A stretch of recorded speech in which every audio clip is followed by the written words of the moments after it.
Mass FM. Massino en live, par vous, pour vous. Bonjour à toutes et à tous, bienvenue sur Mass FM. Nous avons aujourd'hui le plaisir de recevoir Madame Agnès Levallois. Bonjour Madame. Bonjour. Dans le cadre du dossier spécial.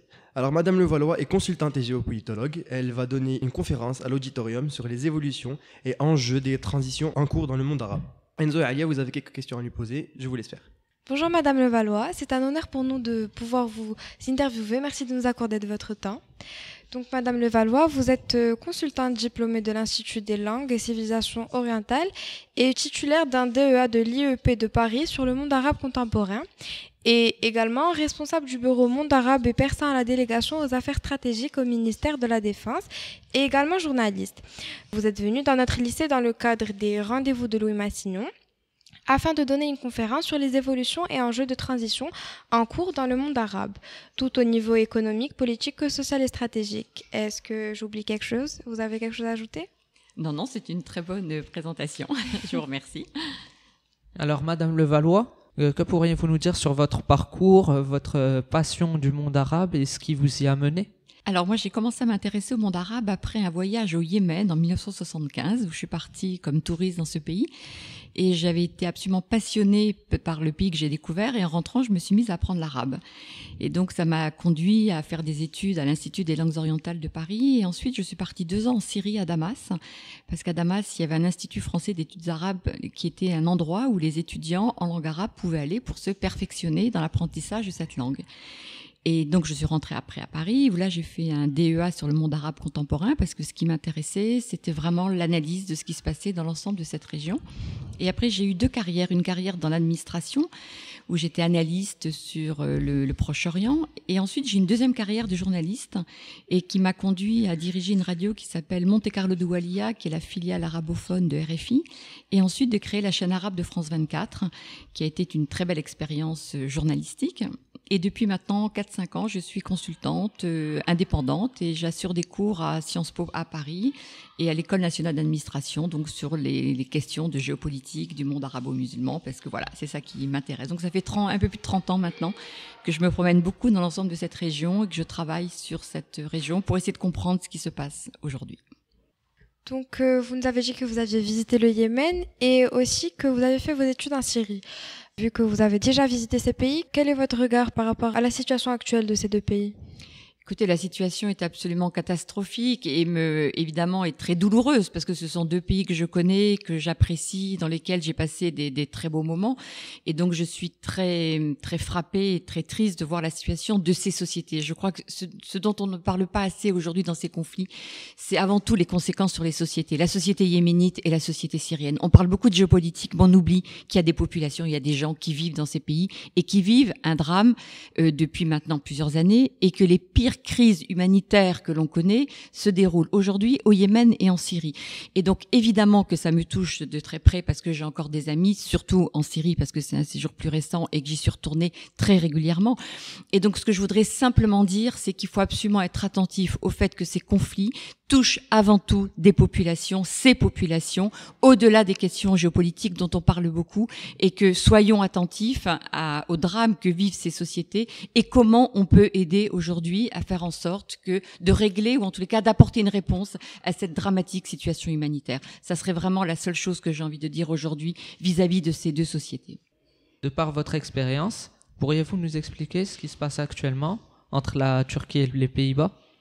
Alors oui, c'est vrai qu'il y a vraiment une question aujourd'hui qui est une question extrêmement importante quand on voit ce qui se passe avec la Turquie. Vous savez que la Turquie est dans une période compliquée d'un point de vue politique puisqu'on a un président Erdogan qui veut proposer un référendum à sa population pour accroître les pouvoirs dont il dispose. Et dans le cadre de ce référendum qui doit se tenir au mois d'avril, le vote des Turcs qui habitent à l'étranger, en dehors de la Turquie, est un vote extrêmement important pour ce président qui souhaite avoir un référendum qui lui donne vraiment une majorité confortable pour pouvoir mettre en œuvre la réforme de cette manière de plein pouvoir qu'il souhaite obtenir.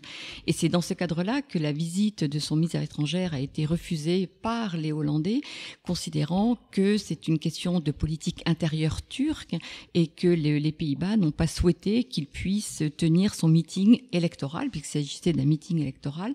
Mais ça pose d'une façon un peu plus générale la question finalement aujourd'hui des relations entre la Turquie et l'Europe, qui est une question extrêmement importante, une question grave qui est rendue d'autant plus difficile aujourd'hui qu'il y a question des migrants, des réfugiés, comme vous le savez, avec le conflit en Irak, en Syrie.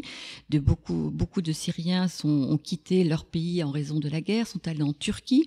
Et aujourd'hui, l'Europe aimerait que la Turquie garde ces réfugiés pour éviter qu'ils ne viennent en Europe. Et donc, il y a toute la question qui se pose pour les pays européens. Comment gérer la relation avec les Turcs pour faire en sorte que les Turcs gardent ces réfugiés pour pas qu'ils viennent en France et dans les autres pays européens, les Pays-Bas, où il y a une forte communauté turque qui existe.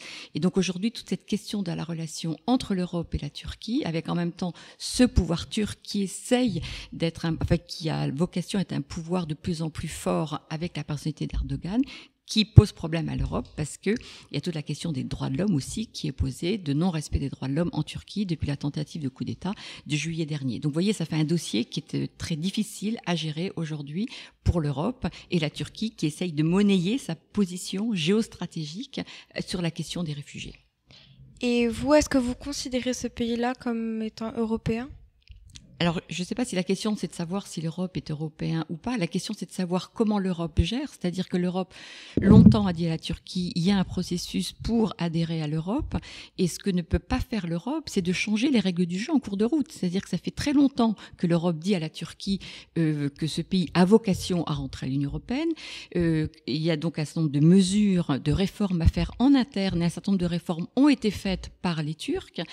Et donc, la question après, c'est si les réformes sont faites, il n'y a pas de raison de ne pas accepter que la Turquie rentre. Donc, au-delà de savoir si la Turquie est européenne ou pas, c'est que l'Europe ait un discours clair vis-à-vis de ce pays pour savoir quelles sont les règles à respecter pour rentrer. Et surtout, ça me paraît le plus important, de ne pas changer les règles du jeu en cours de route. Mais c'est vrai qu'aujourd'hui, avec le renforcement du pouvoir de Erdogan et toute la répression qui a suivi la tentative de coup d'État de juillet, c'est vrai qu'on voit bien qu'aujourd'hui, la Turquie ne respecte pas ces normes qui sont les normes de l'Union européenne. Quel est l'objectif de votre conférence ? Qu'attendez-vous des élèves après qu'ils vous aient écouté ? Moi, ce que j'espère simplement, c'est d'engager un dialogue avec les élèves. C'est-à-dire que moi, j'ai envie de leur dire, de leur faire part de mon analyse, de ma perception, de la façon que j'ai de concevoir les évolutions de ce monde arabe aujourd'hui, qui est un monde arabe qui est en pleine difficulté. Il y a eu toute la période des révolutions arabes qui est un formidable espoir. Après, il y a des périodes de tension dans un nombre de pays de la région. Et donc, moi, ce que j'espère, c'est qu'on va pouvoir engager un dialogue et donc de comprendre aussi quelles sont les interrogations de ces élèves face à ces mutations que sont en train de vivre les pays de la région et quelles sont les incidences géopolitiques et géostratégiques de ces bouleversements. La semaine dernière, comme tout le monde le sait, nous célébrions la journée de la femme. Et donc à cette occasion, il y a une conférence qui sera donnée jeudi ici, au lycée.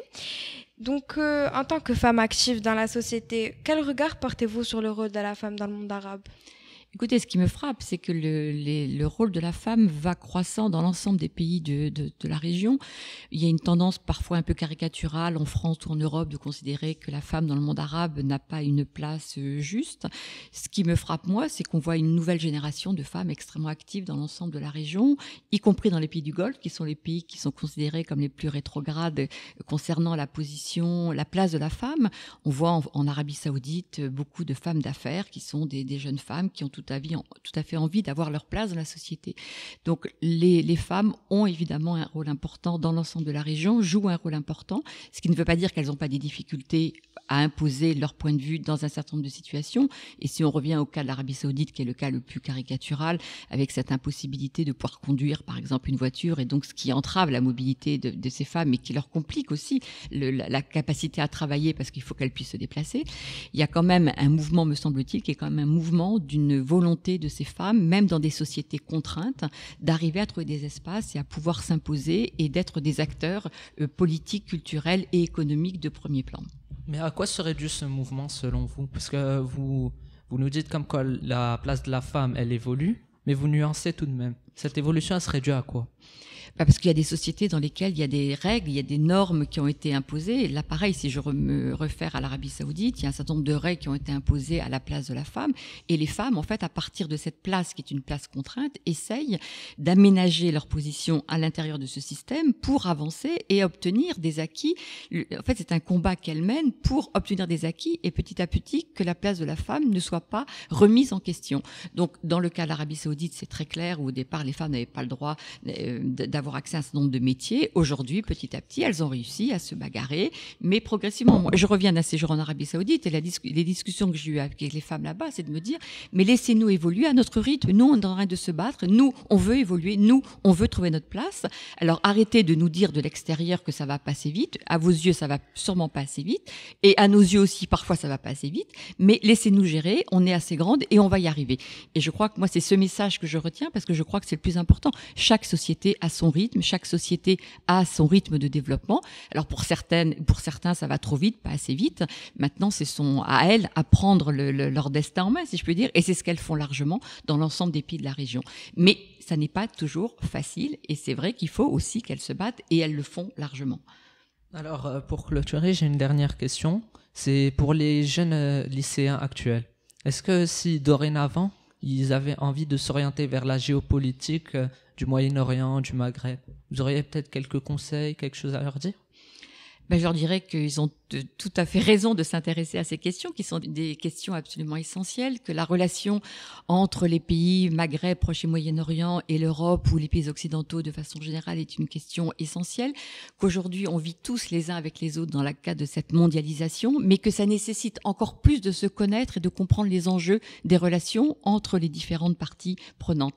Et donc le seul conseil que je donnerais, c'est oui, regardez tout ce qui se passe, continuez à regarder, lisez, ne vous laissez pas simplement prendre par des idées qu'on entend de façon assez facile sur Internet ou autre, où il y a plein de bonnes choses, mais il y a aussi des choses qui sont moins bien. Donc prenez le temps de lire et d'essayer de comprendre sans avoir des idées arrêtées sur ce qui se passe. La situation n'est jamais blanc ou tout noir, on est beaucoup dans du gris. Et donc surtout faites attention à ne pas vous laisser prendre dans des discours très réducteurs, très caricaturaux de ce qui se passe. On est dans des sociétés mouvantes, ça bouge, ça évolue, et c'est ça qu'il faut prendre en considération.